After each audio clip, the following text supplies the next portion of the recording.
Shalom and good day, y'all.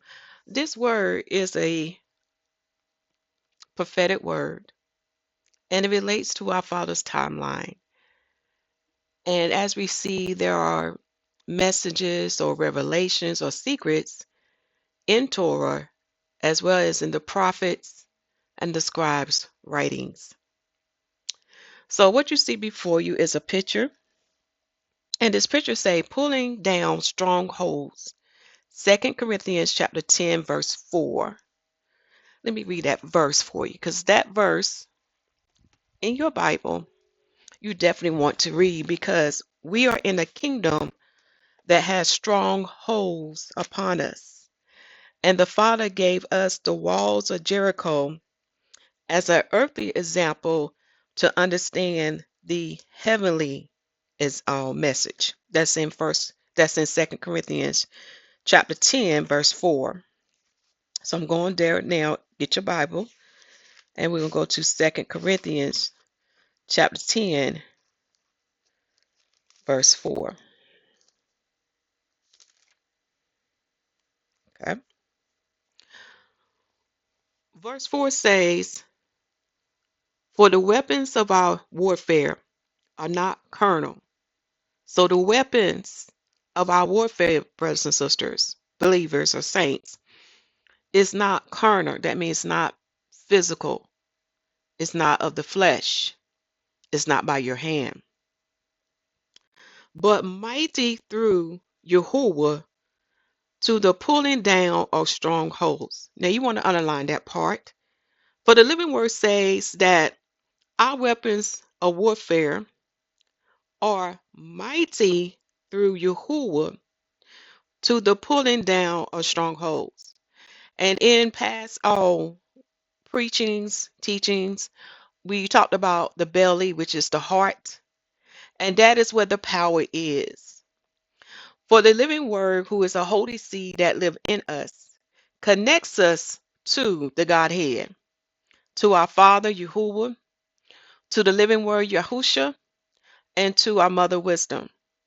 For the Messiah said that we would do greater things than him. So we have spiritual powers, but we have to allow the spirit of Yah, which is the Messiah's spirit, to lead and guide us and teach us how to tap in those heavenly powers or spiritual powers. Okay.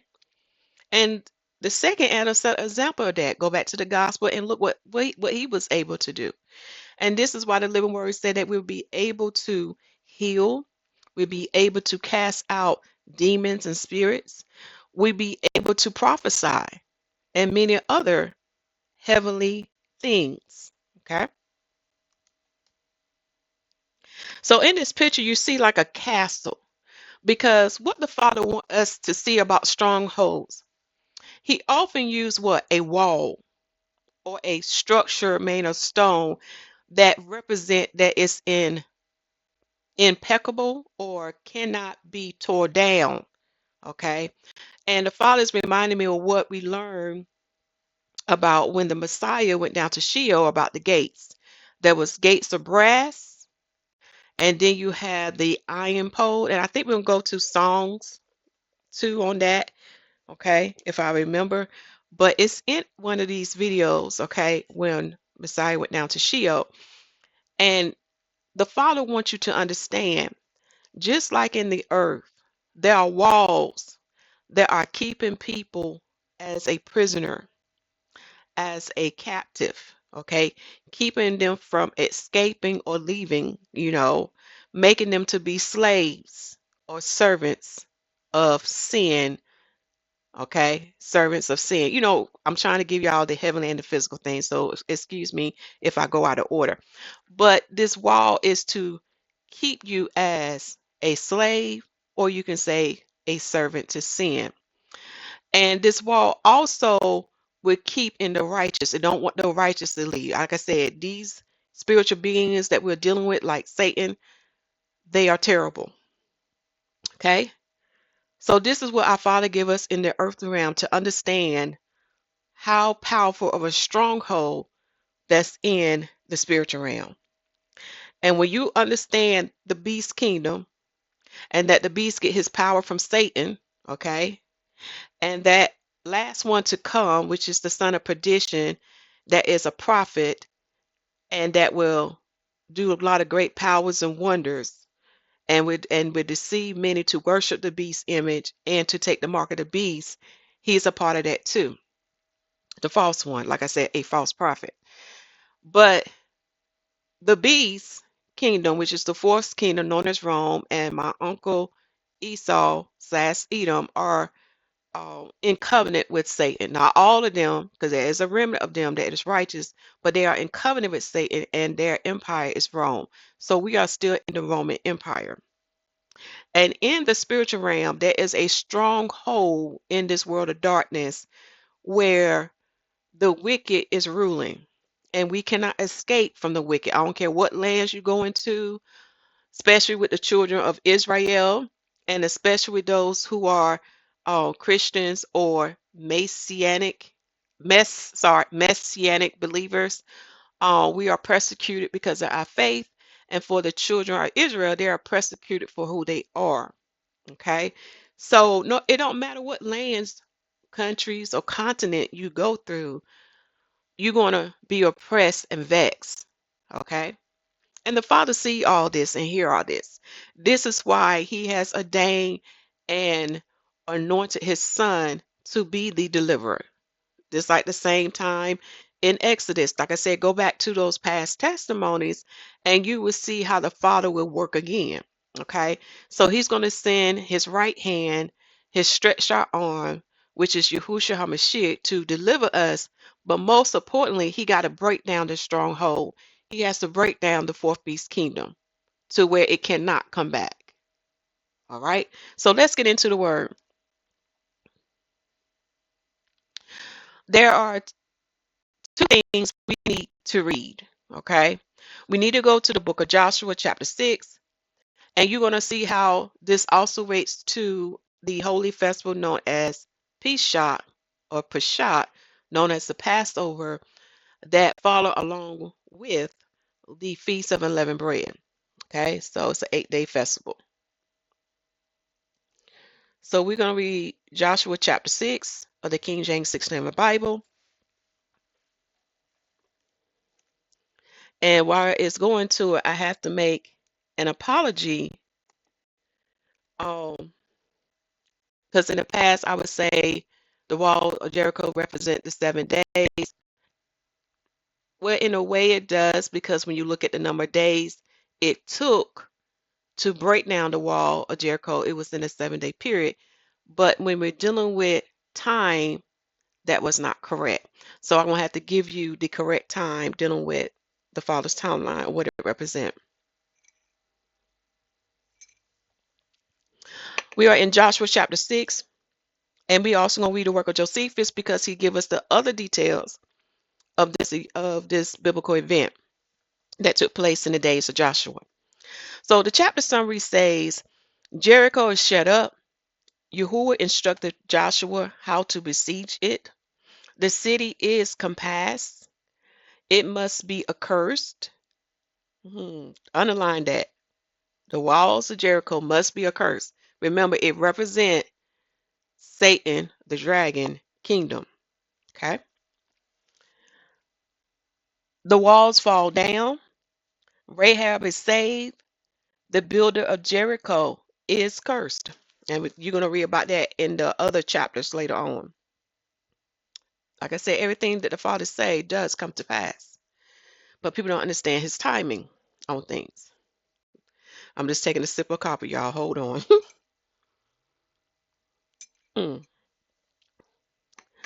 Verse 1.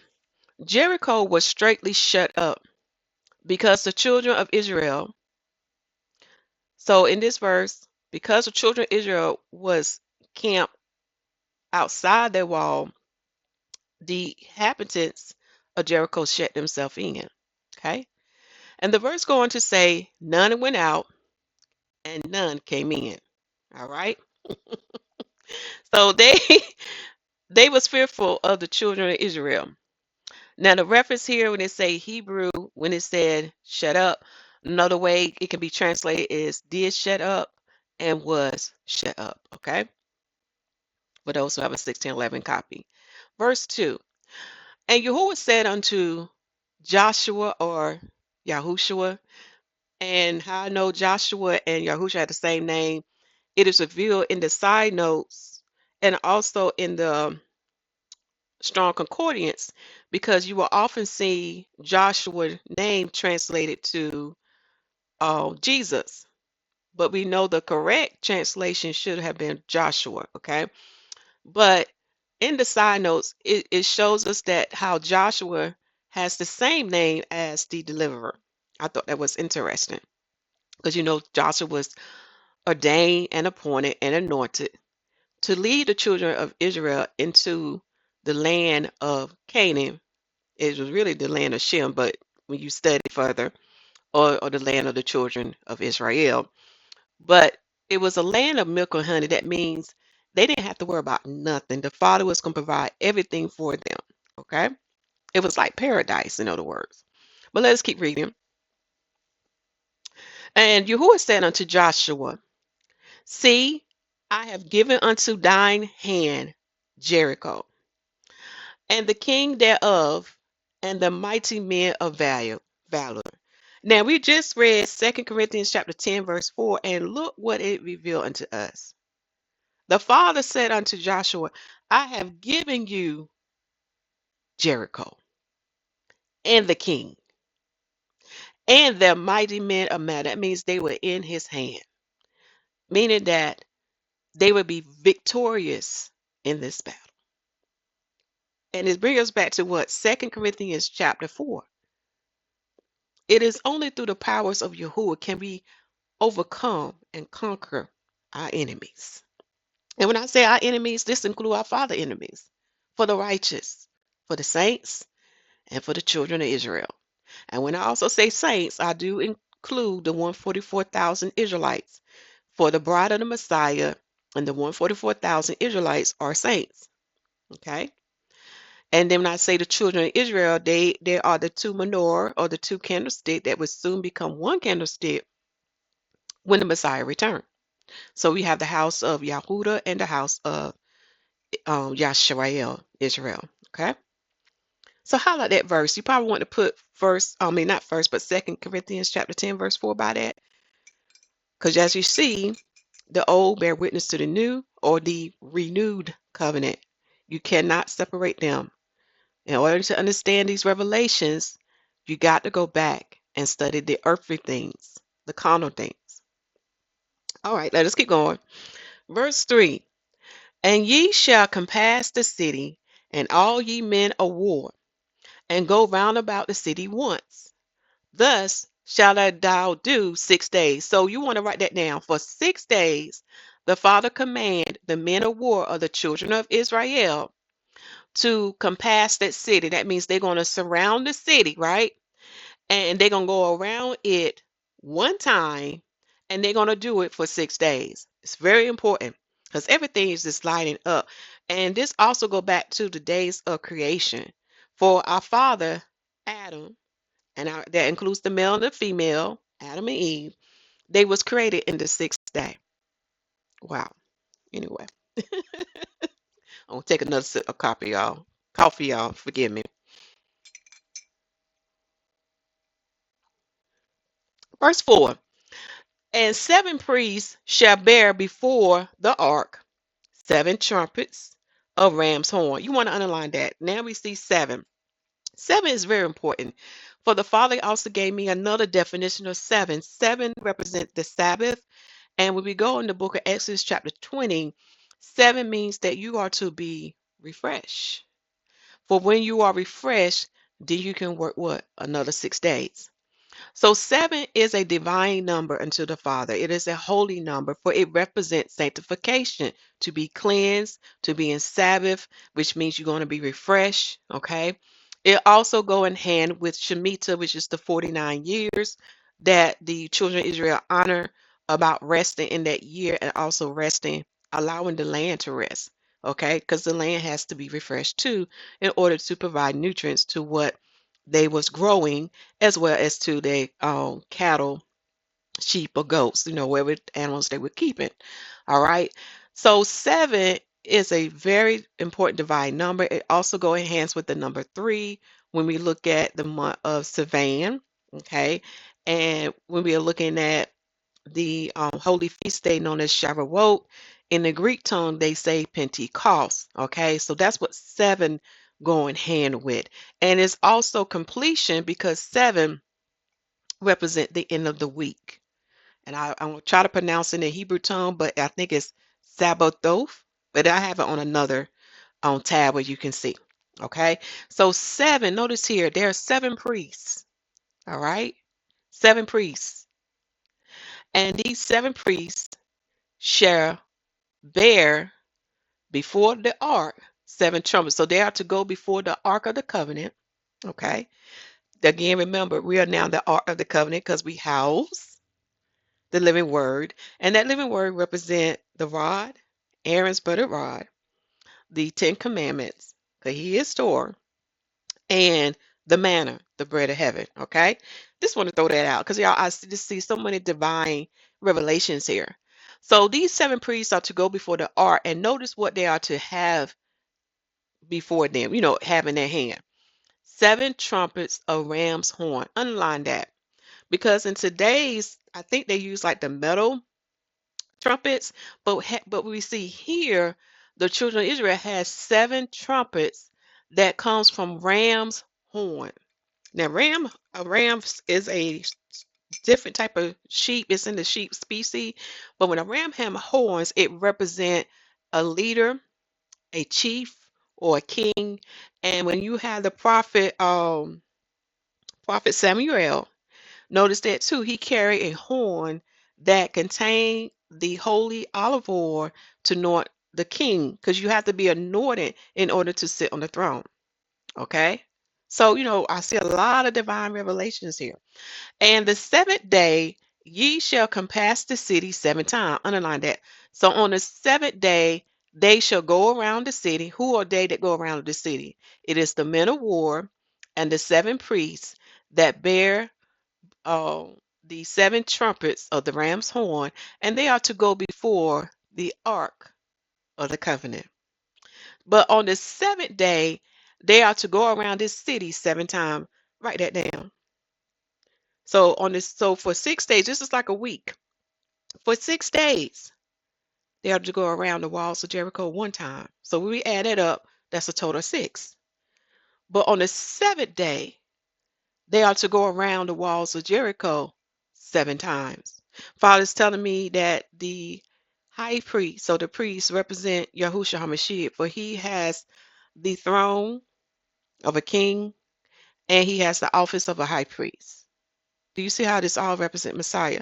And the men of war represent Messiah because we know that the Messiah is going to come with all the saints and the hosts of heaven and with the 144,000 to take down the fourth beast kingdom. When you read those prophetic words by the prophet and the prophecies that's in the renewed covenant, known as New Testament. Okay. So when we add 7 to 6, we get a total of 13. This is what the Father brought back to my attention. It is not actually 7, okay, even though the week represents 7 days, okay, but within a 7 day or within a week, it represents time that would take place. Because when you study the Most High's calendar, you will learn about the sun, the moon, and Mazzaroth. They have a circuit they go around. Okay. They have a circuit that they go around. And when they get back to the beginning, because you have the beginning meeting the end, that represent the Aleph and Tau, which represent the Father and the Son. Like I said, I'm giving y'all some divine revelations. When we honor Tishri, that's the Babylonian term. But in the Hebrew term, we say Ethanim. Okay. So Father was letting me know that each day they go around the walls of Jericho represent a circuit of time. Okay. Circuit of time. So we have what? 13 days. When we add 7 to 6, you're going to get 13 days. But this is based on our Father's timeline. You'll see as we go to it. And the priest shall blow with the trumpets. So we're going to pause here. We're going to come back to verse 5, okay, because we need to read some more things. But I do want to show you the timeline so you can see what I'm saying.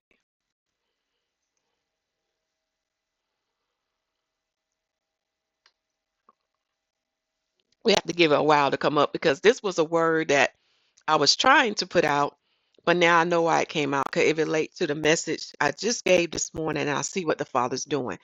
And He wants the saints to rise up and intercede now because the wicked is going off. Children of Israel, He needs you too to do what is right in the sight of His eyes so He can honor your prayers because the wicked is going off right now. Okay? Let's see here. I'm trying to figure out how I can bring this over. Give me a second, brothers and sisters.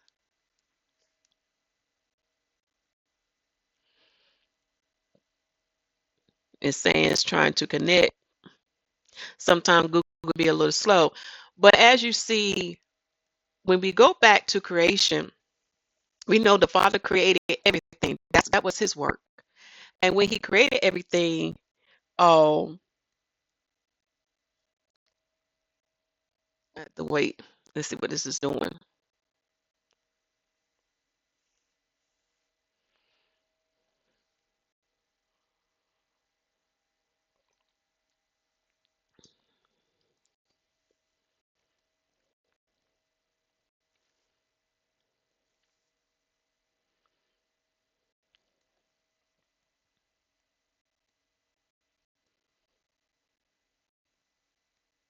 Okay, I'm just trying to see what this is doing, brothers and sisters. Forgive me. You know how it is with the internet, because we also know this is the beast internet as well. When you understand what kingdom, okay, this is what I want. So when we look at the walls of Jericho, okay, let me first start to the beginning. We know it took 6 days for our Father to complete His creations. That was the type of work He did. And then He rested on the seventh day. And the 7 days start on 6001 to 7,000. That's how we count time as Hebrews, okay? And we know 1,000 years unto the Father is a day unto Him. That's in the book of Songs and also in Peter's writings when you read the gospel or the renewed covenant known as the New Testament, okay? So because our foreparents sinned, this divine story had to be played out. And when you read the other sacred works that the heathens removed out of our writings or our Bibles, the scribe known as Baruch prophesied in his other writings or was told by the Father that all the souls that He created have to be born, or or have to come into this earth. And only the Father knows when is the last soul that needs to be born. Okay, so that's what I'm saying. It still had to be played out of this what happened with our foreparents.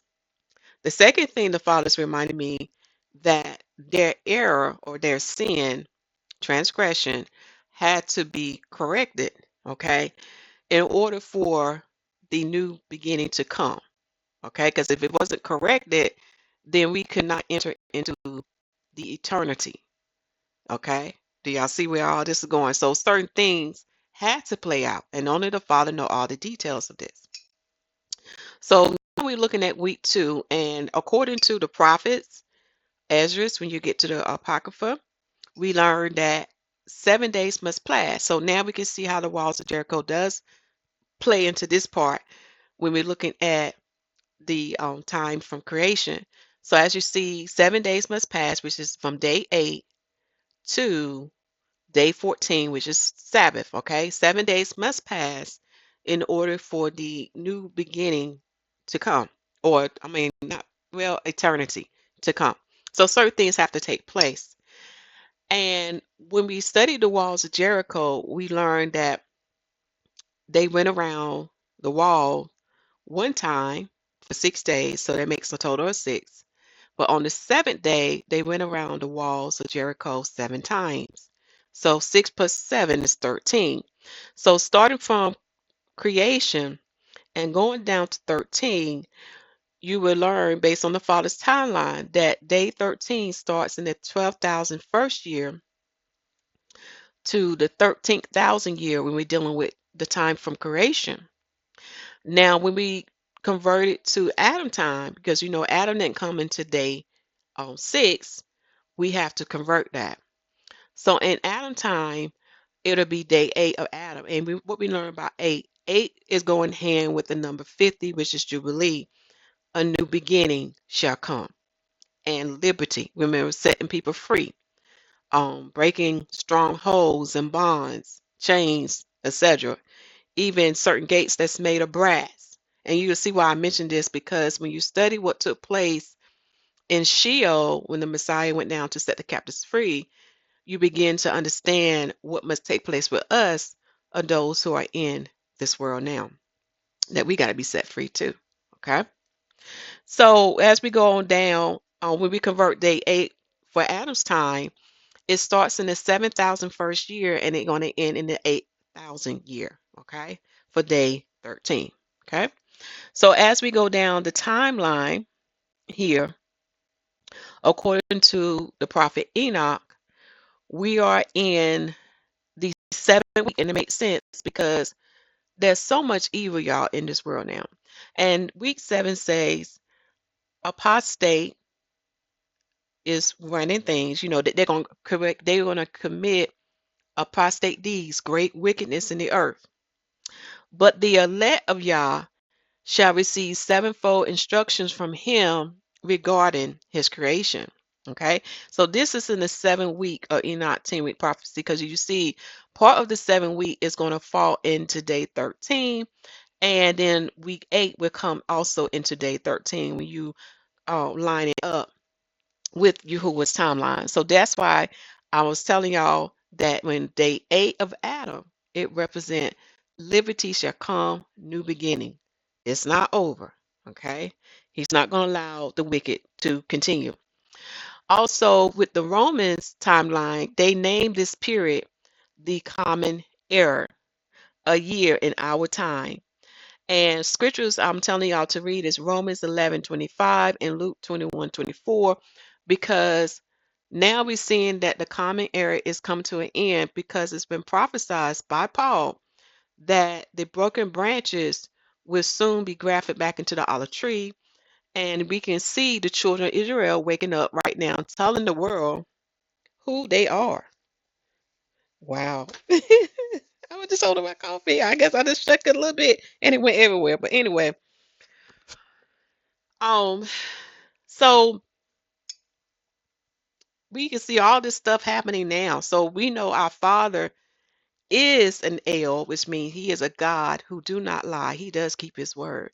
We just have to understand his mindset and the prophecies and why it takes so long, on our scale. But to him, it's a shorter period of time for him. Okay. Remember, 1,000 years equal one day unto the Father. Okay. So this is where the number 13 comes in. It's letting us know in day 13 of creation, which is day 8 of Adam, we are going to be set free soon. And the strongholds of the Roman Empire, okay, shall be broken. Even the nations that join themselves to the Roman Empire, they shall be broken. Okay? Even Babylon is going to be broken. She's going to fall. Okay? So we're going to stop there on this part and then we'll come back. So let us go back to the scriptures.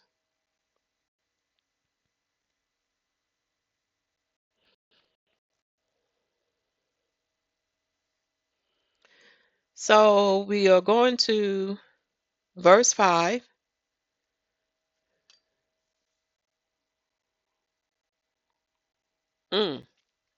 Father's reminding me that when 6 times 7 is number 42, and it represents the Messiah being the head of the 42nd generation, when we are dealing with the lineage of Joseph, for Joseph was his adopted father in the earth. Okay, when you read the scriptures, you will understand that. And because he was an adopted child, and Father's telling me to tell you to read Romans chapter 8 and Galatians 4 to understand about adoption, because what's done in the spirit is also done in the earth. Okay, to understand that. And because he is adopted, he was the first one, and he's the eldest, he is entitled to the inheritance that came through that lineage. So this is why he is the chief or the head of the 42nd generation. And how I got that number, you got to read Matthew chapter 1 and add those numbers up. All that stuff was like clues, y'all. And this is what the Father was revealing to us. So let us read verse 5. Verse 5 says, "And it shall come to pass that when they make a long blast with the ram's horn," underline that, they got to make what? A long blast with the ram's horn. "And when they hear the sound of the trumpet, all the people shall shout with a great shout, and the wall of the city shall fall down flat, and the people shall ascend up every man straight before him." So notice what this verse says. Even with the sound of the ram's horn, which is the trumpet, and the sound of the people shout because of Yah or because of Yahuwah, that sound is going to bring down the walls of Jericho. Father's reminding me something in the book of Revelation. Open your Bibles up. Open your Bibles up. Because all this relate. So the opening of their mouth and the ram's horns. And even in the Bible, it talks in the book of Revelation, it talk about these trumpets, right? And when these trumpets blow, certain plays is going to take place. But I'm thinking something about with the Messiah. Okay? Give me a minute, y'all. I'm going to try to find it.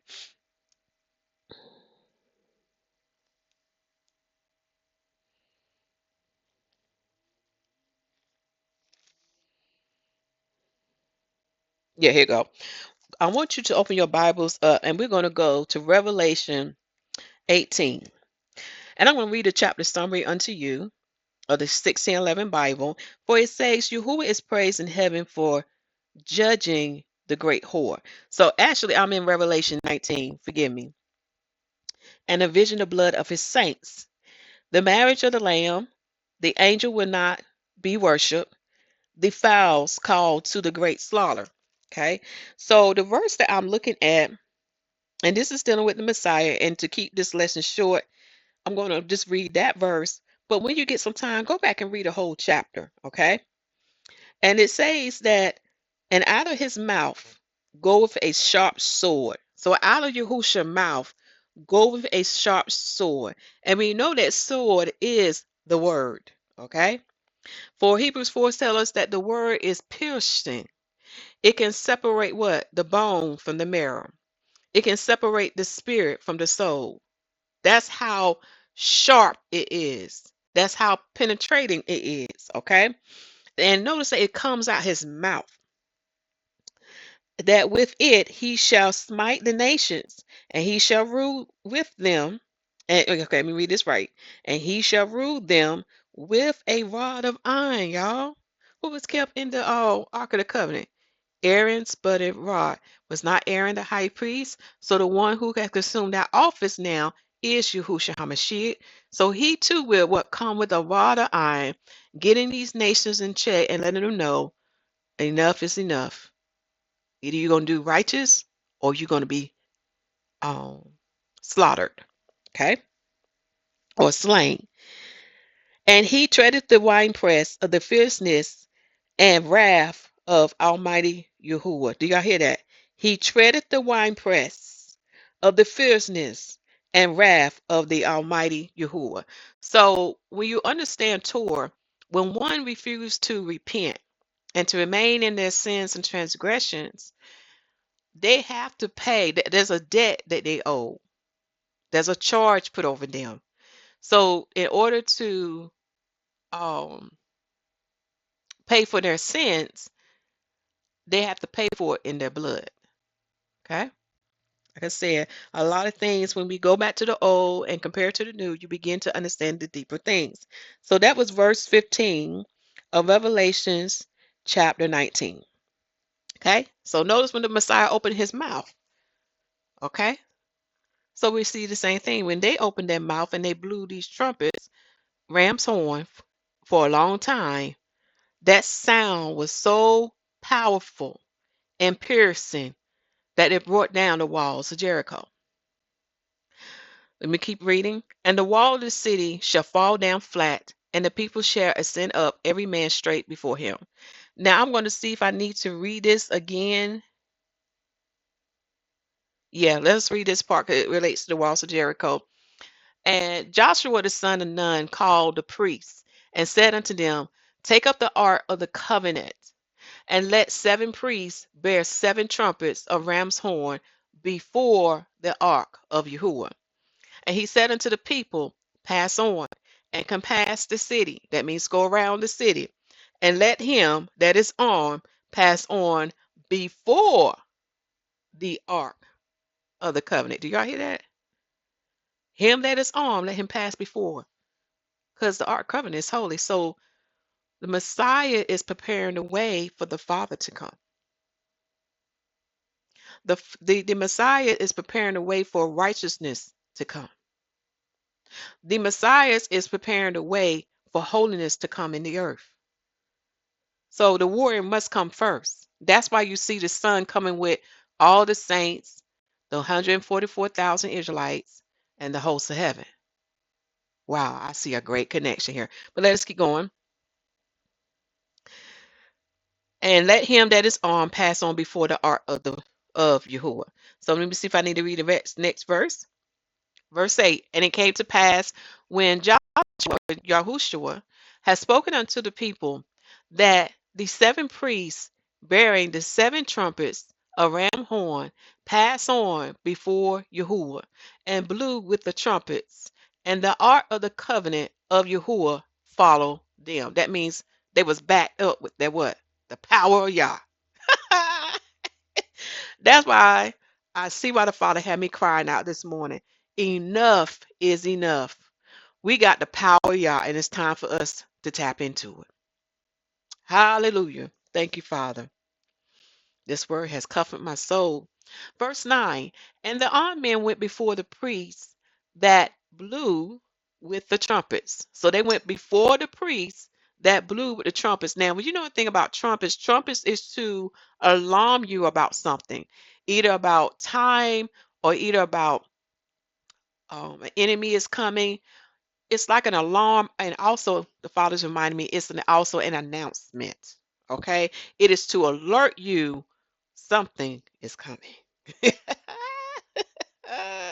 That's why a lot of them get afraid during the 7 month dealing with the feast of trumpets, dealing with Ethanim, and in Babylon time they say Tishri. Y'all, our enemies get afraid during that period of time because they looking for him to come. They're scared. Okay. So even when you read the book of Revelation, we do see trumpets, okay? And trumpets let us know something is coming, something should take place, or judgment shall come, etc. Or it's to notify you that the sun is going down. So you know the trumpets have many divine purposes, okay? So the armed men went before the priests that blew the trumpets. So the armed men went first. That makes sense. They got to prepare the way for the holiness to come. All right. For the righteous to come. And the reward came after the ark. The priests going on and blowing with the trumpets. Okay. So to understand the reward, I know that's in Torah. Okay. Another way of saying, let me see what it's dealing with a particular wording in here in 9. But according to the reference, in the Hebrew way of saying it, they would say hosts, gathering hosts. But what I also see here with reward, to understand what that is, you have to go back to Torah, and I believe that's in the book of Numbers, and then you understand what the reward is. Okay. And Joshua had commanded the people, I'm in verse 10, y'all, saying, ye shall not shout nor make any noise with your voice. Neither shall any word proceed out of your mouth. Underline that, y'all. He giving them strict instructions. Until the day I bid you shout, then ye shall shout. And the Father has a divine reason for that. For it represent what Ezra was talking about. They thought our Father was silent. Let me read it to you. It's in the Apocrypha. The wicked thought our Father was silent because so much time went by. It was about a week. Okay? That's what that represent. Write this down when I find the verse. I believe it's in 2nd Ezra chapter 7.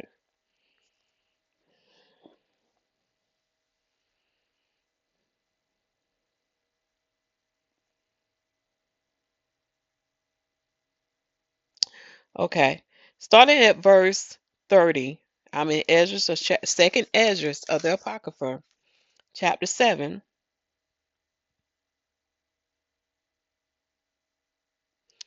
And the world shall be turned into the old silence 7 days. Underline that. Like as in the former judgments. When they talk about former judgment, he's talking about the first judgment, which is the flood. So that no man shall remain. And after 7 days, the world that yet awaketh not shall be raised up, and that shall die that is corrupt. So the righteous shall be raised up, but the corrupt shall die. And the earth shall restore those that are asleep in her, and shall sell to dust those that dwell in silence. And the secret places shall deliver those souls that was committed unto them. And the Most High shall appear upon the seat of judgment, and misery shall pass away, and the long suffering shall have an end. But judgment only shall remain. Truth shall stand, and faith shall wax strong. And the work shall follow. That's talking about the righteous work. And the reward shall be showed, and the good deeds shall be of force, and wicked deeds shall bear no rule. So I'll stop there. So as you see in verse 30, the world shall be turned into the old silent days. Now there's another verse where they thought the Father was silent, but I can't remember where that's at. But here we also see that the world shall be turned into the old silence 7 days. In other words, they go on with their life. They don't believe there is a God. They don't believe that the children of Israel, El or God, shall avenge them. They don't believe it because of the silence. hmm Notice here they're going silence for what? 7 days. That's a week. Like as in the former judgment. That's talking about the flood. Okay? 6 days of created. Adam sinned. But, and from that time, not righteousness, evil increased in the earth. Okay? So 7 days passed, and then the flood came. And the reason why I know the date is because the Father helping me with it. And that's on the timeline as well. Okay? Enoch writings will help you with the timeline, as well as many other sacred books. All right. So now we see why the people are commanded not to make any noise. But on the seventh day, they're going to use what? Their voice, their mouth. Okay? Even what? Neither shall any word. So as we see, this relates to Messiah. This also relates to the Father. What shall come in our time now? Because 7 days is completing itself now, y'all. We ain't got long. So only on the seventh day can they shout and make that noise along with the 7 ram's horns that are trumpets. Now we see why. Y'all, there's a divine prophecy here that's being revealed. So here it's a reference, another way of saying this in the Hebrew way, make your voice to be heard. Okay? When they were instructed on the noise. So those who have a 1611 would know what it pertained to. Okay. So again, everything's come out the mouth. Represent what the Messiah shall do. Okay. Verse 11. So the ark of Yahuwah compassed the city. There go the power, right? The power of Yah, which is what? Yahusha HaMashiach. Now you can find that in Daniel chapter 12. In your Bible, write that down. Daniel chapter 12. For he is the power of Yah. He is the power of the holy people, which is the children of Israel. For the children of Israel represent the holy sanctuary in our Father's house when you study Torah, as well as the other writings in the Bible. I'm getting there, y'all. Okay, I'm in the book of Daniel now. So Daniel chapter 12, verse, I'm looking for it now.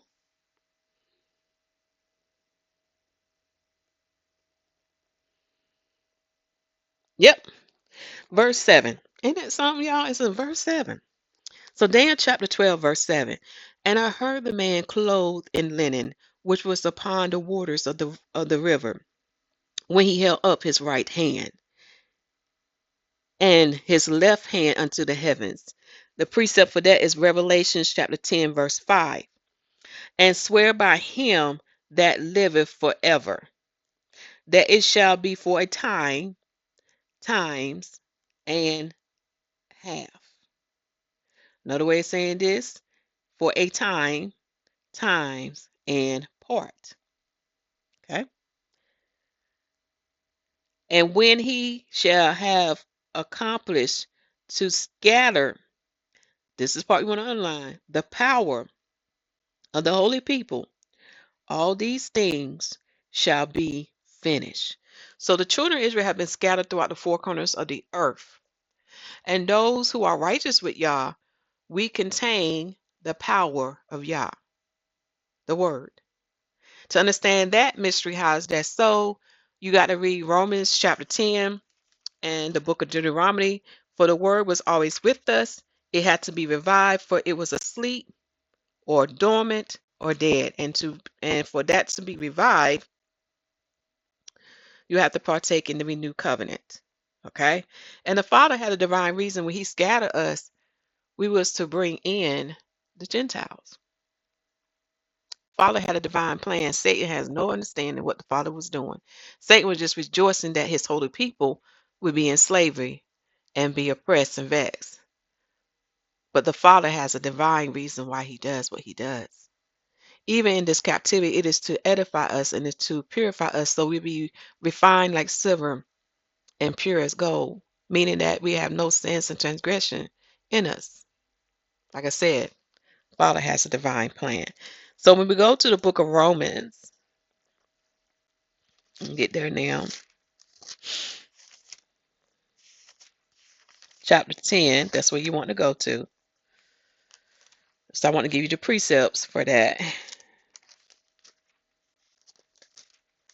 Almost there. How the pages are.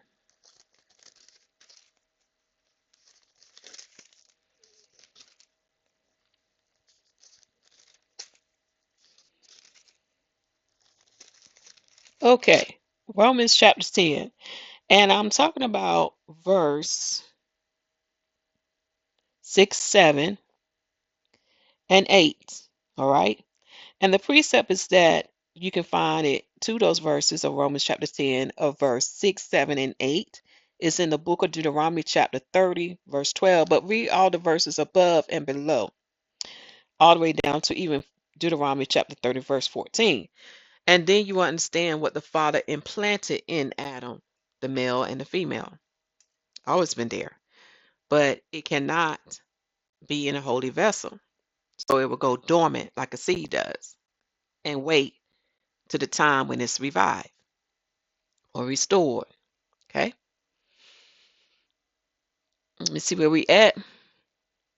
So the ark of Yahuwah compassed the city, going about it once, and they came into the camp and lodged in the camp. So the precept for that, to understand that the ark represent the power of the holy people, and the power of the holy people is Yahusha HaMashiach, for he is the power of the children of Israel. Because all those components in the ark of the covenant represent him. That is who we are supposed to house in our bodies. Remember, we go in covenant. Our soul has to join with the spirit. So either you are joined with Satan's spirit or those of him, or you're joined with Yahushua HaMashiach's spirit. Okay? Verse 12. And Joshua rose early in the morning. So notice this. Joshua rose early in the morning, and the priests took up the ark of Yahuwah. And 7 priests bearing 7 trumpets of ram horns before the ark of Yahuwah went on continuously and blew with the trumpets. And the armed men went before them, but the reward came after the ark of Yahuwah. That represent what? The power of the holy people, making a way for them to come, making a way where the strongholds is now broken and they're set free. Okay. The priests going on and blowing with the trumpets. The second day they can pass the city once and return into the camp. So they did 6 days. And it came to pass on the 7th day they rose early about the dawning of the day. So that's when you see the light coming in, not the sun, but the light that's of the heavens. And that divine light represent the glory of Yahuwah. Just like there's a glory of the heavens, there's a glory of Yahuwah, and that's the same thing for man. There's a glory of the male. Okay? Father said, give it to you. Wisdom is the glory of Yahuwah. The light that you first seen in the heavens is the glory of heavens, and the woman is the glory of man. Okay?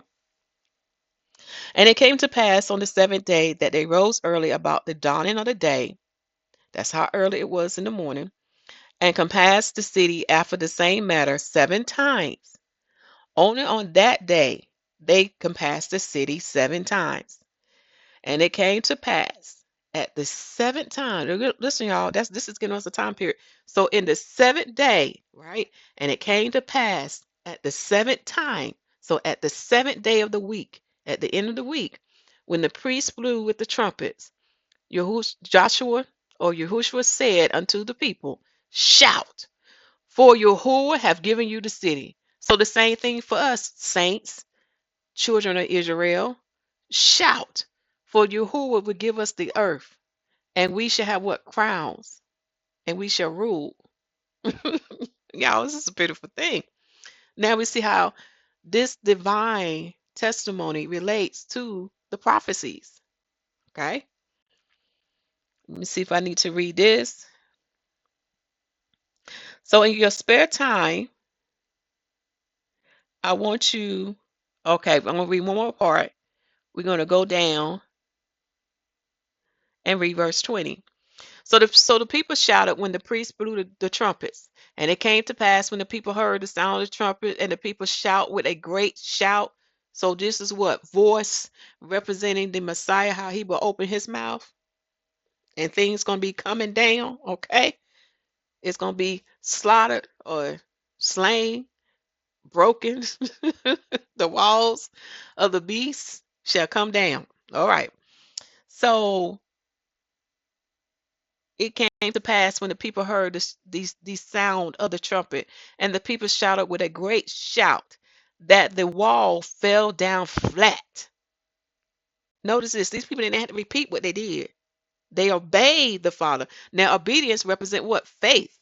And they did the work because they believed in their heart that the wall would come down. Do y'all see how faith and works go in hand? You got to have an action.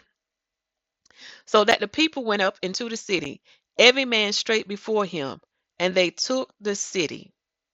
Okay? So the Father gave them victory, that they was able to destroy Jericho. And you're going to see why Jericho had to be destroyed. It was an evil place. So this is a chapter you definitely want to read in your spare time.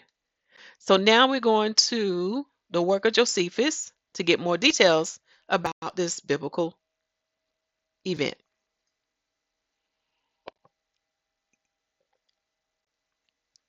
So I give you what chapter we're in the work of Josephus, but right now we're going to read these verses so I won't lose my place. And the reason why, because like I said, I had this all set up, y'all, but it took me a while to get this word out. But now I see it's at the perfect time, perfect season for this word, y'all, has comforted my heart because I'm going through some things right now. And then the Father remind me how others are going through some things. So I now see what the Father wants us to do. It's time for the righteous to stand up and tap into your power and intercede now, because enough is enough from these wicked people.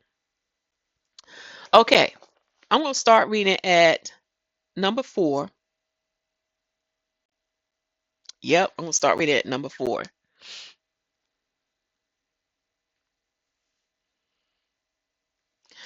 Okay, number 4. So the Hebrews went on further or farther, 50 foot longs, and pitched their camp at a distance of 10 foot longs from Jericho.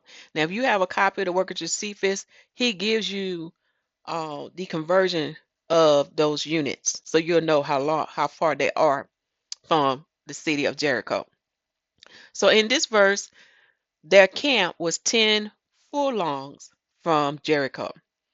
But Yahusha or Joshua built an altar of those stones, which all the heads of the tribes, at the commandment of the prophets, have taken out of the deep, to be afterward a memorial of the division of the stream of this river. That river they talking about is the Jordan River, and upon it offer sacrifice to Yahuwah.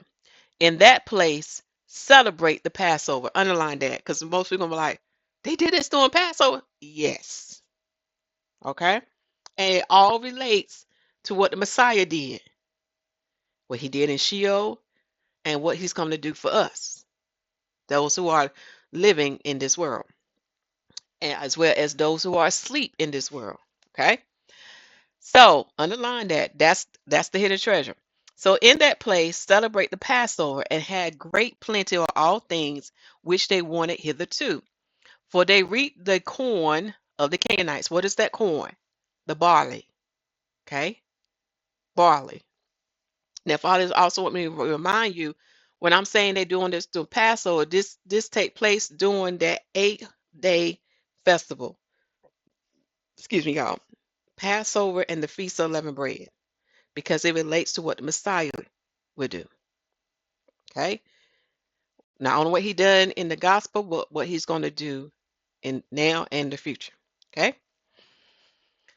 Um, so upon it, offer sacrifice to Yahuwah, and in that place celebrate the Passover, and had great plenty of all things which they wanted hitherto.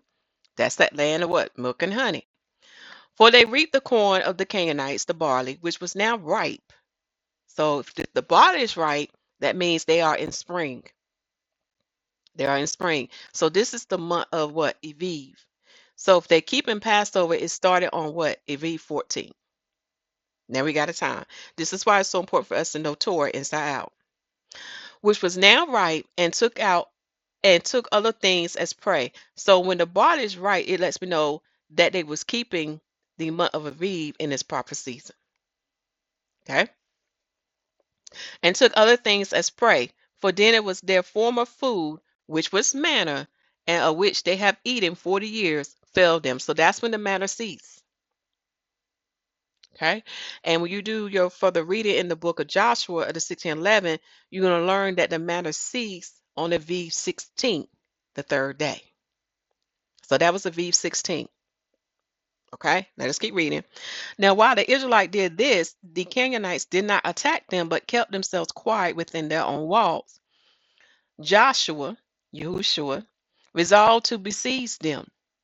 So on the first day of the feast, so now we get a time. So on the first day of the feast of what? The Passover, the priests carried the ark round about, with some part of the armed men to be a guard to it. So, according to how this is written, I'm getting a V14. All right. That's when they started what? Day one. These priests went forward, blowing with their seven trumpets, and exhort the army to be of good courage, and went round about the city with the Senate following them. And when the priests had only blown with the trumpets, for they did nothing more at all, they returned to the camp. And when they had done this for what? 6 days. So, what is the sixth day? They started on a V14, right? So, 1, 2, 3, 4, 5, 6. A V14, I'm counting on my fingers, y'all. A V15, a V16, a V17, a V18, a V19. This is very important. So a V19 is the sixth day, according to my counting. 14, 15, 16, 17, 18, 19. Okay? It's the sixth day. So on the seventh, Joshua gathered the armed men and all the people together and told them these good tidings. All right. So on the seventh day, that falls on the Aviv, the 20th day. Now I know what y'all thinking. They was doing work just like the priests did righteous work on the Sabbath, such as circumcision. This is something good in the sight of the Father eyes, because it was not to what? Disobey him. If you disobey, that's just like a form of sorcery and witchcraft. It is better to what? Obey than sacrifice. Again, when you get deep in Torah and with the prophets, you begin to understand our Father's mind. And when I take you to why he destroyed Jericho, you're gonna see why. Because they are one of their enemies. Okay? And they did wicked things too. Okay?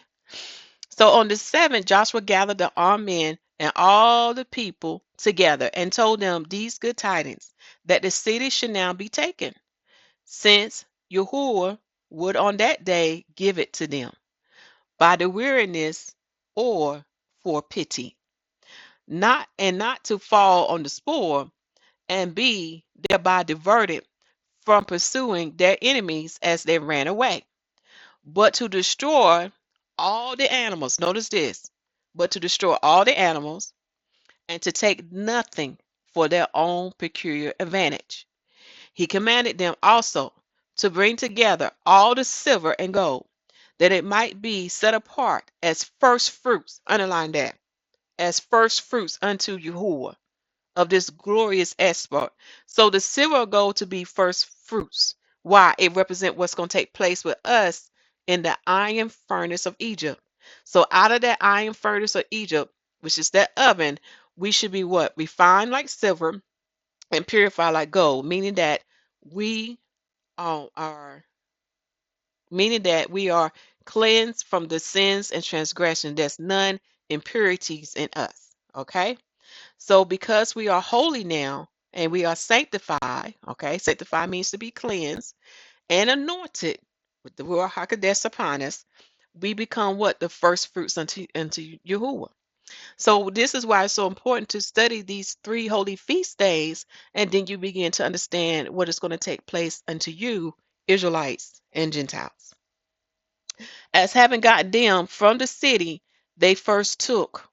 Only that day should save Rahab and her kindred alive, because of the oath which the spies had sworn to her. Do you notice how that's righteous? If you do an oath, you must keep it. So you got to be careful when you begin to do an oath. Okay.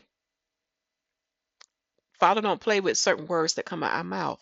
Words are very powerful and strong. People don't really understand that when we're dealing with the spiritual realm and the earthly realm. Let me see if I need to read this one.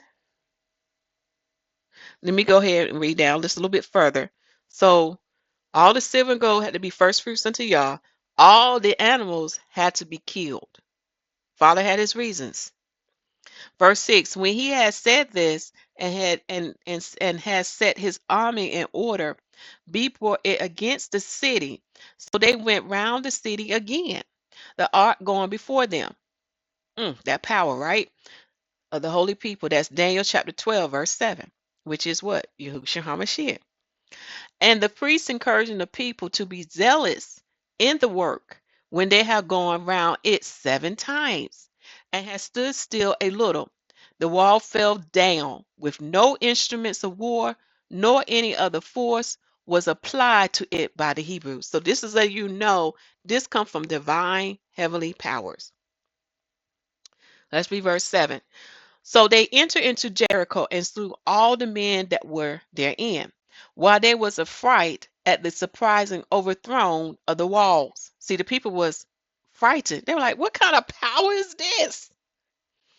And their courage was become useless, and they were not able to defend themselves. So they were slain and their throats cut. If you understand why the throat had to be cut, you got to go back to Torah, how they sacrificed the animals. Okay, want to make sure all that blood come out. Some in the ways, and others as caught in their houses. Nothing afforded them assistance, but they all perish. This is what's going to come to pass when you read Revelation chapter 14 and Matthew chapter 13. Those who are acting like the same way the people in the days of Noah, thinking that there is no God, thinking that they're not going to be punished for their sins and transgression, this is how this is going to come upon them. Quickly, and then they're not going to be ready for it. Do you see how this relate now? Okay, let us keep going. Nothing afford them assistance, but they all perish. So all the inhabitants of Jericho perished, even to the women and the children. Now people gonna say, well, not my God. You got to understand what took place in Jericho. We're gonna talk about that. Why the woman and the children have to be sanctified. Fathers, remind me what Apostle Paul is saying. This is why it is so important. When you in a household, oh saints, the righteous one, it's important to intercede for our family, okay? Because even Paul has written that if there's one in the house, it sanctify the whole house, meaning that we are a living example to those who would not come in. And because of our prayers and righteousness, it would draw them into Yah. But in this particular case, there was no righteous in Jericho, only Rahab. I'm sorry, I got to correct myself. Only Rahab and her family made it. Do you see the Father don't play? So even the woman and children. So yes, your God, which is Yahuwah, the God of Abraham, Isaac, and Jacob, will kill women and children, as well as the men, as well as the animals that he created. But he have his divine reason why he does what he does. Father's telling me to remind you of the prophet Nat Turner. There's a lot of things that were hidden, y'all. They're not giving y'all all the truth. But Nat Turner was a prophet of Yahuwah. Nat Turner prophesies a testimony that is written in the Dead Sea Scroll. Yeah, that's how I know he was a prophet. And they said that his understanding of the Bible was excellent. Okay, let us keep going. So, yeah, because the Father said he gave Nat Turner as a sign unto the heathen to let them know he's watching and he's not silent.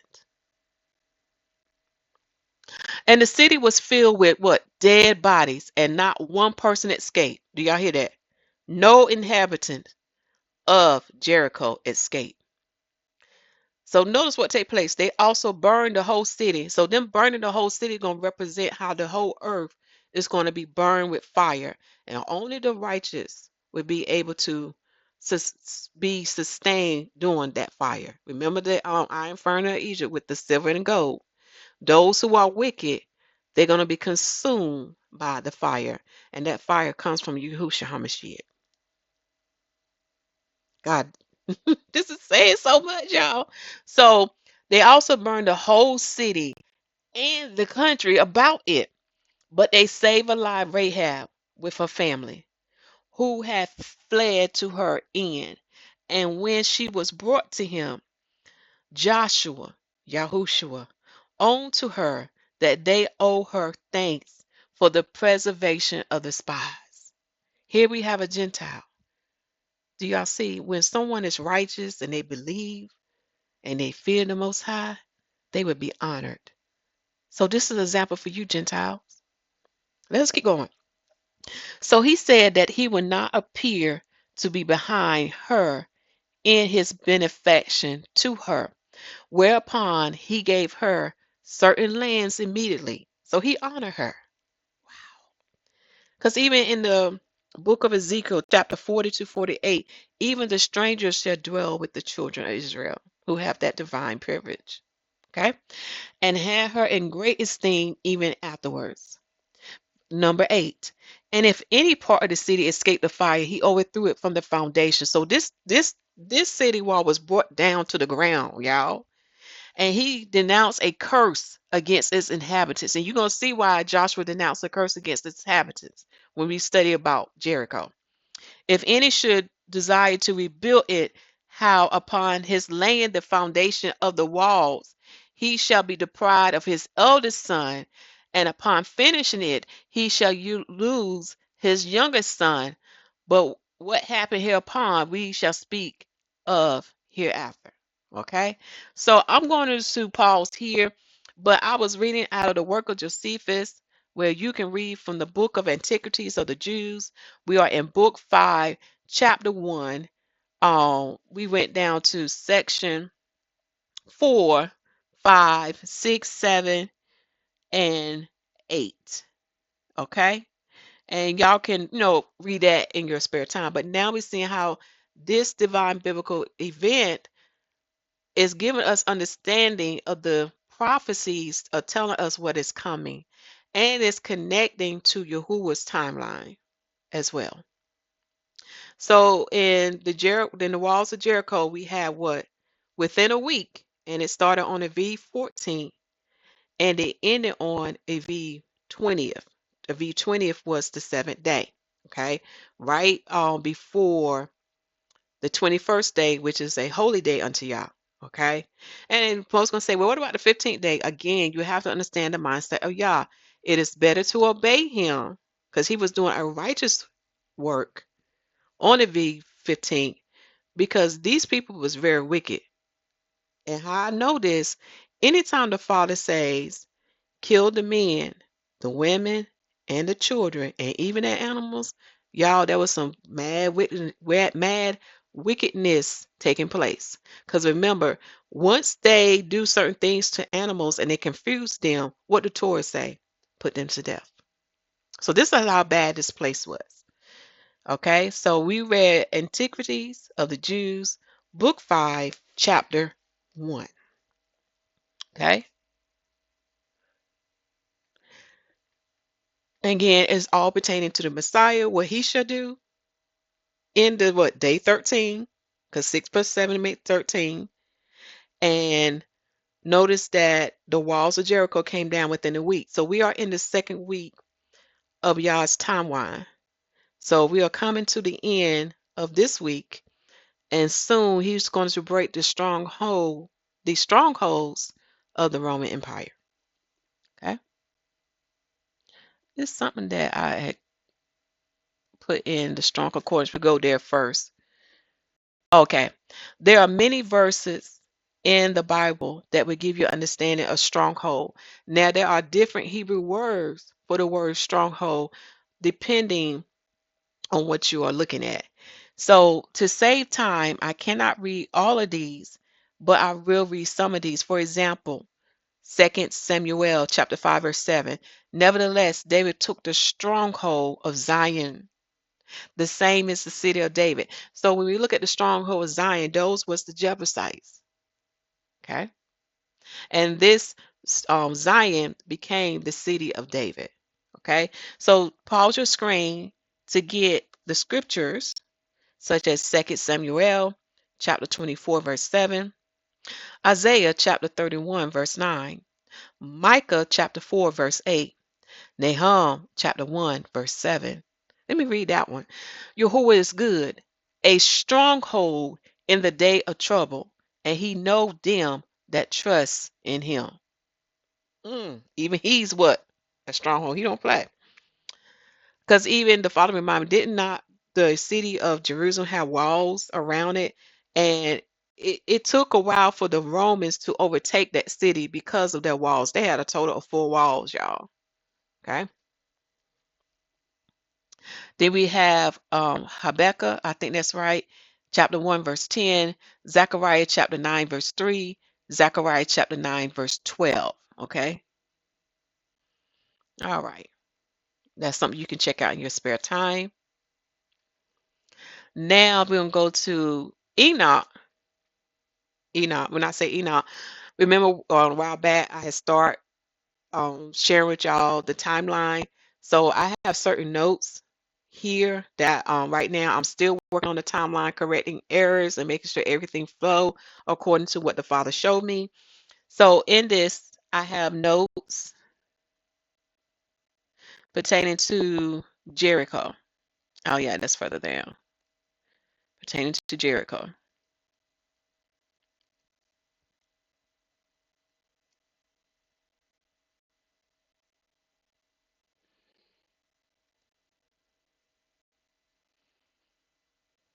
Here we go. Walls of Jericho. It says in Hebrew, Yahusha. Oh yeah, this is the part I was saying about Joshua's name. In Hebrew, Joshua's name is Yahushua, same as Messiah. In the Greek tongue, they would say Ioshua. In the Old English, they would say Ioshua, and in the English tongue, they would say Joshua. Okay. It goes on to say, as Joshua lead the Israelites, so shall there be a Joshua, which is Yahushua, to break down the walls of Jericho. And that is Satan slash principality, dominion, and stronghold. The precepts are, and side notes are Hebrews chapter 4, verse 8, Haggai chapter 1, verse 1, and Ezra chapter 3, verse 2, showing you where I got the translation. Now, Google also have it too, but you have to trick Google to get it. Oh yeah, because they try to hide it. Oh yeah, but that's why I'm so thankful for the 1611, because there's certain evidence we use against the enemy. Okay.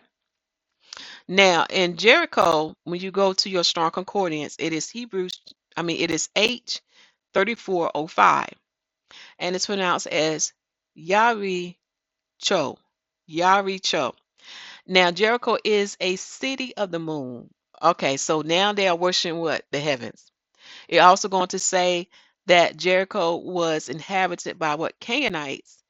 And these Canaanites worship the god of the moon. All right. That can be found in Wikipedia under Jericho and Wikipedia Yahricho. Now, I cannot read this very well, so we're going to actually go to the link dealing with the etymology, like the meaning of Jericho.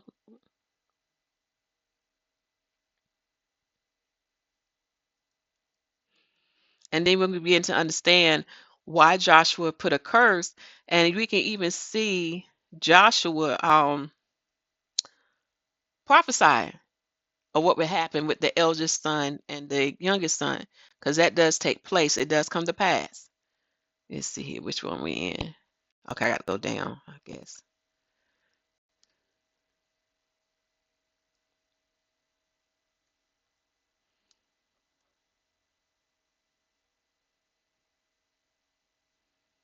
There we go. Walls of Jericho. Let me go up. Something I need to see.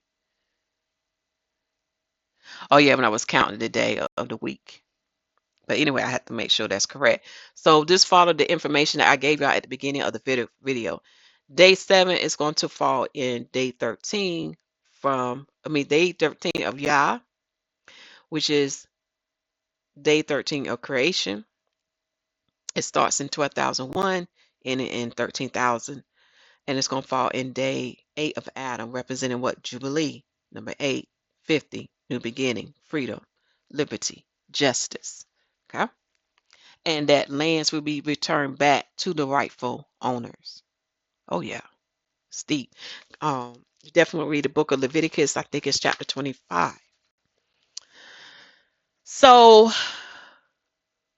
looking at the walls of Jericho, we're going to go to these links. I'm going to make sure I didn't pull them up earlier. Okay, I did not. Oh, and before we go to the links, I do need to show you. I don't need that. I don't need that. I need to give you the reference of the picture where I got it from. Sorry about that. And I need to talk about the copyright material. Forgive me on that. So the picture of the pulling down of strongholds come from Family Radio, and you can find them on the website, which is familyradio316.com. Okay, that's where I got the picture from. And let me put this on pause so I can get the copyright material. I don't know what's going on. They have made a lot of changes, and I'm hoping that this video, like the first part, is still there, but let us keep going. So the title of this video is Walls of Jericho, Weapons of Our Warfare, Almighty through YAH, to the pull down of strongholds. Satan known as the dragon, the beast known as the Roman Empire, and the false prophet known as the son of perdition shall fall and be destroyed. Here is the I may be saying some copyright material, but the United States of America even agreed to this, for this is public law, that the King James Bible is the word of Yah. So that I may be saying some copyright materials with you. For editing purposes, I'll probably put this at the beginning of the video, but forgive me, brothers and sisters. Let us continue.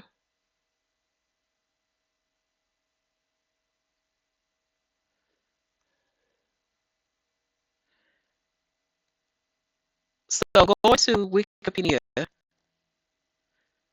dealing with Yahweh, Yahweh. I'll open that up.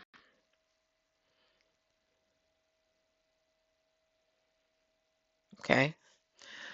We look at etymology. Let me see if I go down to etymology.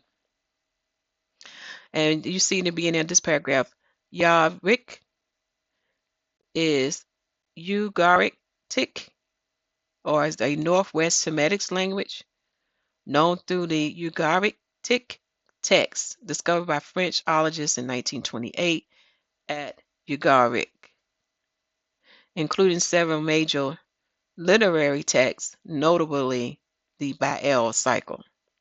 So already they worship Satan, right? Okay. Remember, they come in pairs, the male and the female. So that's what that word means. And as we go down, we're going to go down to, I don't know if we want to do the name. Let me see. These are dealing with Canaanites. And I see something with Amorites. Remember Genesis 15, until the fullness of the Amorites come in. That's another thing.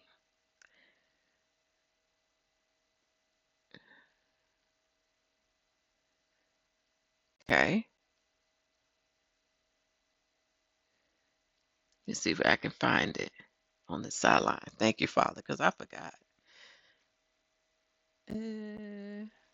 Well, we go to Israelite and Judite sources. It says here that the worship of the moon was most likely practiced in the kingdom of Israel and Judah, both before the Babylonian captivity and afterwards. So let us go back. Let me go higher up. I think I need to go to the name. Okay. It said the name Yahweh is an ordinary Ugaritic word, which is a Northwest Semitic language, which can refer not only to the lunar god, but also to the moon as a celestial body. A further meaning attests for its month, for it is month. That's what another meaning. It means month. Earlier forms of the name Yahweh or Yahweh or Yahweh. I hope I pronounced this correctly, but if I don't, y'all forgive me. Are attested as elements of Amorites theophoric names. Underlying Amorites. Remember what Genesis 15, until the fullness of the Amorites is fulfilled. There's videos on the channel that will elaborate more. Okay, because there's hidden ones too. And the Amorites are one of them. The name is grammatically masculine, which is the norm for lunar deities across the ancient Northeast, in contrast with the Greece, where the moon corresponds to a female deity, Selene. Selene. Cognates of Yahweh name are present in many Semitic languages. As a name for the celestial body and the ordinary word month, they are a test in Hebrew. When you see that Hebrew word, the YRH, in the Phoenician and in the Phoenician tongue, which is an distinct Canaanite Semitic language originally spoken in the region surrounding the cities of Tyre and Sidon. Okay, you see how that's spelled. In the old Aramaic language, okay, you see, sorry y'all, you see how that is spelled. However, the name of the Aramaic god, moon god, Sa, no, Sa, is not a cognate. When we deal with Palm Mirin, Aramaic, this is how it's spelled. Now, Palm Mirin, Aramaic was primary Western Aramaic dialect, exhibiting Eastern Aramaic grammatical features, and hence often regarded as a dialect continued between the Eastern and Western Aramaic branches. It was primary document in Palmyra itself. And now as I put ... it's more information. And the Nabatean Aramaic, this is how it's spelled. And the Akkadian word is Warham, which means month, or really moon, is a conic as well, as are the Old South Arabian, and this is how they spell it, WRH, which means month, and the word Wa means month, means moon or month, and means moon or month, present in Ethiopian Semitic languages. Okay, so basically, these Canaanites in the city of Jericho was worshiping the heaven, and they had high regards to the moon worship. Okay, now we're going to click on the one that's dealing with Jericho.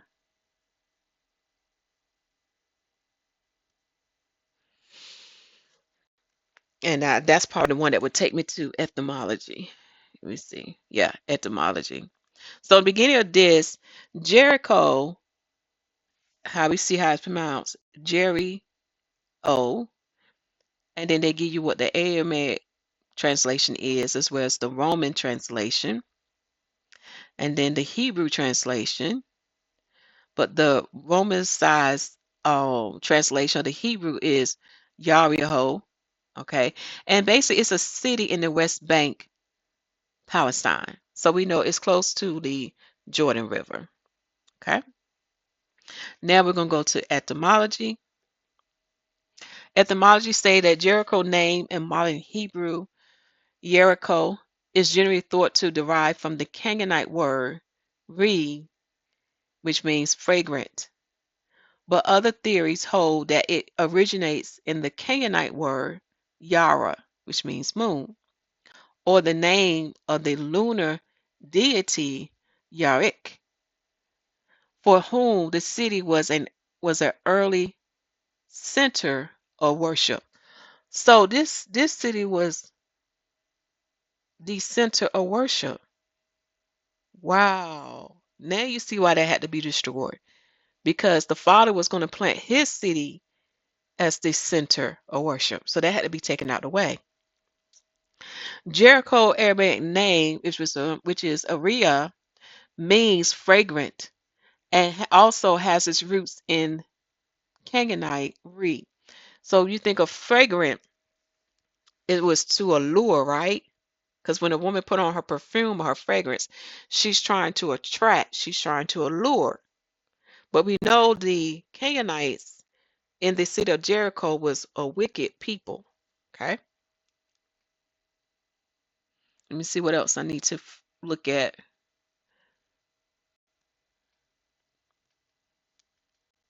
Because on the community page, there was some information about either the Amorites or the Canaanites and how they would sacrifice their children to Baal. Oh yeah, it was terrible.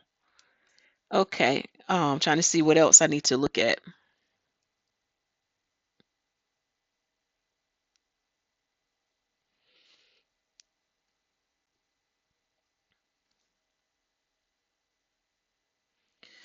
See here.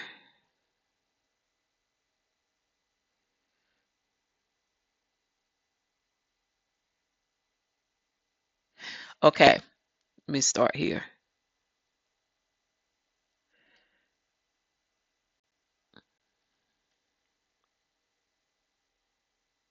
Let me see that probably under the same thing. Okay, so I need to go back. So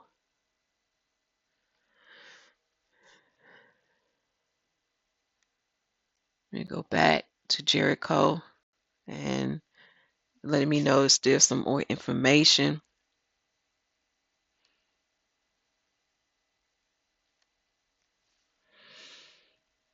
Mm-mm-mm.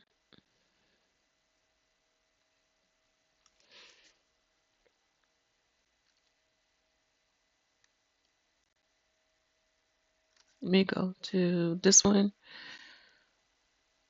Okay, so that's not it. I got to figure out where I'm gonna have to blow up the other thing, y'all. I'm just gonna have to blow that up so we can read it.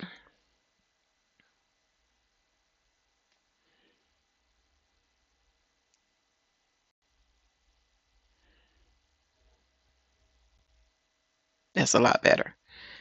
Okay. Let me bring this over. Now this is a lot better on our eyes. So starting with this part, Yahweh also written as Jira, Jara, Jorah, Hebrew spelling. Do you see what the Hebrew word is a moon god in the Canaanite religion whose epithets are illuminator of the heavens, illuminator of the myriads of the stars, and Lord of the sickle. Now you know it's dealing with harvest, okay? Because we do know the moon, she does play her part with um our harvest, as far as like helping things to grow. Okay. The latter epithet may come from the appearance of the crescent moon. Yahweh was recognized as the provider of nightly dew and married to the goddess Nika, his moisture causing her orchids to bloom in the desert. The city of Jericho was a center of his worship. Wow. Now this is dealing with a male deity named Yahweh. You look at this word. Okay. So the city of Jericho was the center of his worship, and its name may derive from the name Yahweh or from the Canaanite word for moon, Yahweh. It seems to have human roots and may be connected with Kushan, the Hurrian moon god. Now you see why this father had to take its name. Okay. Um, Let me keep reading. This is from the word Yaki. See also Yahibo. So Yahibo from Wikipedia, this comes from there, also can be pronounced as Jahibo, is a Semitic god who was worshipped mainly in ancient Palmyra, a city in central Syria. He was depicted with a solar nimbus and style, Lord of the Spring. He normally appears alongside Baal. Underline that. He normally appears alongside Baal, who was a co-supreme god upon Mirah and Ag Gibol, one of the other top Palmyrene gods. So when you read the book of Jubilees as well as the book of Deuteronomy, you're going to learn that the other nations and tribe was led astray from the Most High because they refused to worship him. And when you go back to the root, Noah and his sons was taught the ways of the Most High, but their children refused to keep that. So the father gave them what they wanted. They was ruled by Satan and his principalities. And the book of Jubilees will confirm it. Okay. So in this timeline, we're going to stay some time, but there is a list of lunar deities, and it can be found in Wikipedia under that title. And then you can go to Wikipedia to get more information about YAH. Okay. So now we're going to read Jeremiah chapter 23. For it say, Behold, the days come, saith Yahuwah, that I will raise unto David a righteous branch, and a king shall reign.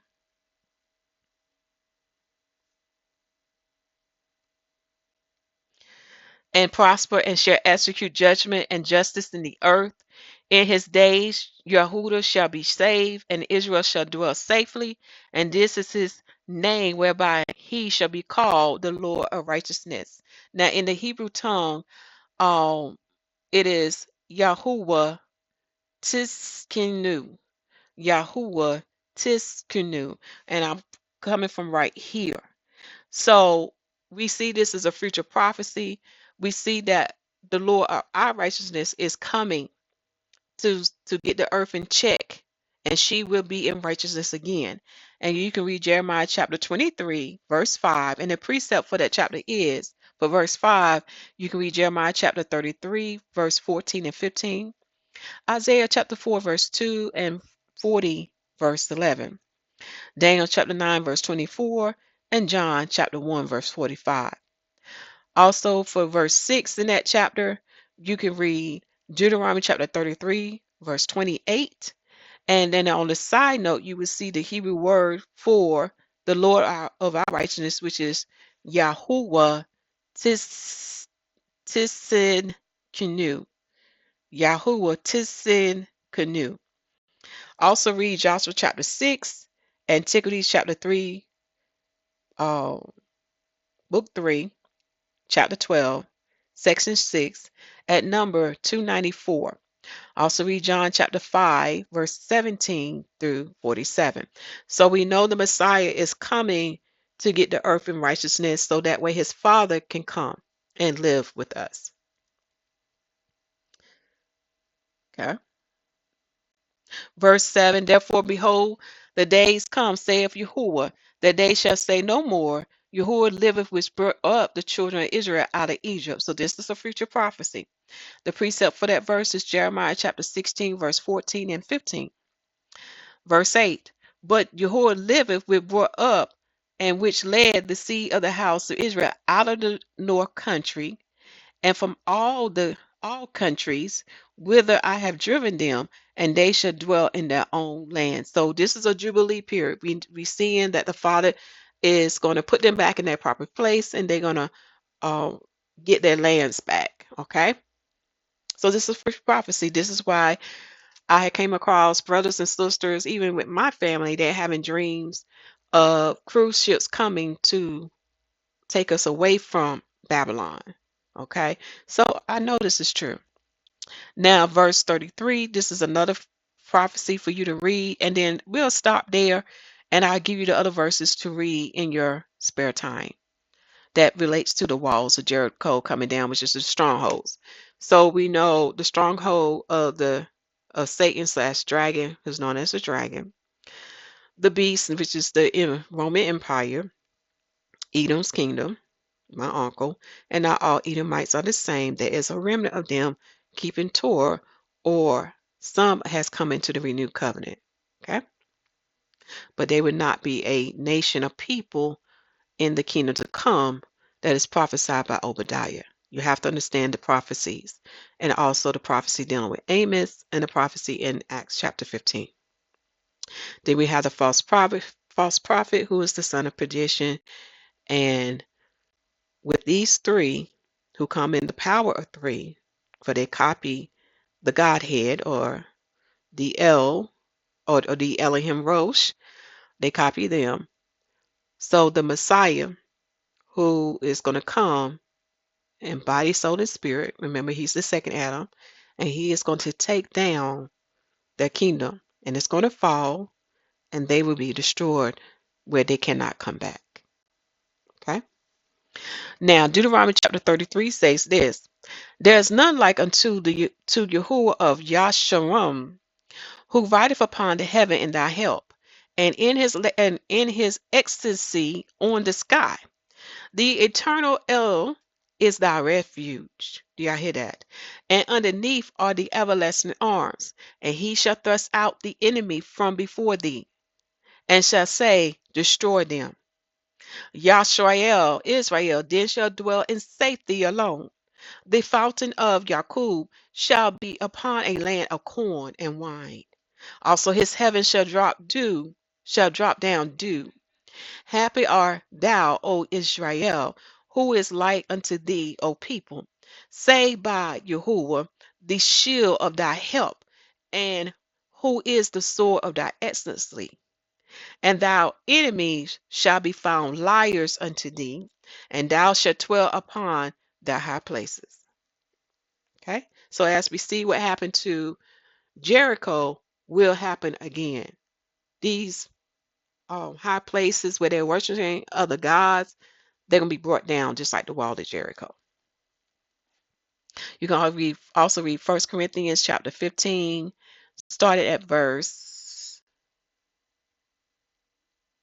24 through 28. Also Daniel chapter 2, starting at verse 31, because that's a future prophecy about Messiah bringing down their kingdom. Daniel chapter 2, starting at verse 31 and ending at verse 45. Okay. We're going to read these another time. Also read First Ephesians chapter 1, verse 20 through 23. 2 Corinthians chapter 10, verse 3 through 4. Okay. Well, this bring an end to the word that the Father has given unto me to share unto you to understand the biblical timeline and what is coming for the strongholds of the Roman Empire, which is the beast, and of Satan, which is the dragon, and of the false prophet, who is the son of perdition. It shall be brought down, but through the Almighty Yahuwah. For he is sending his power, and this power is the power of the holy people. Okay? The power of Yashrael. And that power is Yahusha HaMashiach. So he's sending his son to break down the strongholds so that righteousness can prevail upon the earth. Well, I have said enough in this video. My brothers and sisters, continue to preach that the kingdom of heaven is coming. It is coming, y'all. We see the signs in the heaven and the earth. Make sure we have our brothers and sisters who have been converted, that they partake what is written in Romans chapter 10. And make sure that they confess what is written with their mouth. And if you have no one to baptize you, you can baptize yourself. This is where you exercise faith with works. For the heavens, the earth, and the water, who's the second witness in the earth, can testify on your behalf that you have entered into the renewed covenant with Messiah. So now you are married and joined to him, which you become the bride. Also, you have no one, if you have no one to give you the Holy Spirit baptism, in other words, there's no apostle near you, okay, or a righteous apostle near you, then you can ask our Father in heaven in the name of Yahusha HaMashiach, and he shall give it unto you according to your heart, faith, and words. Love you all, and shalom.